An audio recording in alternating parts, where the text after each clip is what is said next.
Şahgöldə bir də məntəqə zənci vardı ki, gündə qabağından rədd olursunuz. Həmişə də bu məntəqə zəncinin qabağı şuluqdur. Şahid bir də sual olar ki, niyə bura məntəqə zəncidir? Menusuna görədir. Hamısı bu zənci vərvəsi alır. Məsələn, bu bombəstəylər. Bu həstə idi ki, görürsünüz. Amma bundan böyük ətomdur ki, yeyirik bura. Burada əllə aza getmir. Bax, pənirə göbələklərin üstündə. Yap axırı budur da, bombətomdur. 2 daha berger gəldi üstünə. 2 daha filə gəlir üstünə.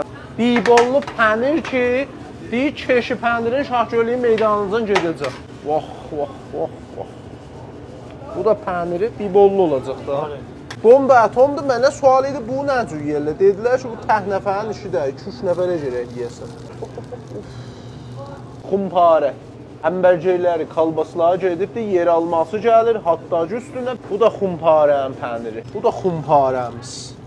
Bura məntəqə zənci bomba cəlaldır ki, bomba sandviçlərlə hamımız tanıyırsınız, amma pizzalar da bombudur ki, biz buradan həyyulaları ilə bufalolan sifariş vermişik ki, vaqəən dolmalıdır. Bomba cəlalın bomba sandviçlərini gördünüz, pizzaları mərif elədim və kiloyu suxarları da vardı ki, deyə biləm bir dana təkmil rasta qoşublar özlərini. Bir dana Cəlal kələməsini komment edin, kolli menularını yollayın biləsin. Bomba cəlalın da adresi Şahgölünün Get caddəsi, meydana qalmış Bankı Millətin Saxmanın bəğəli.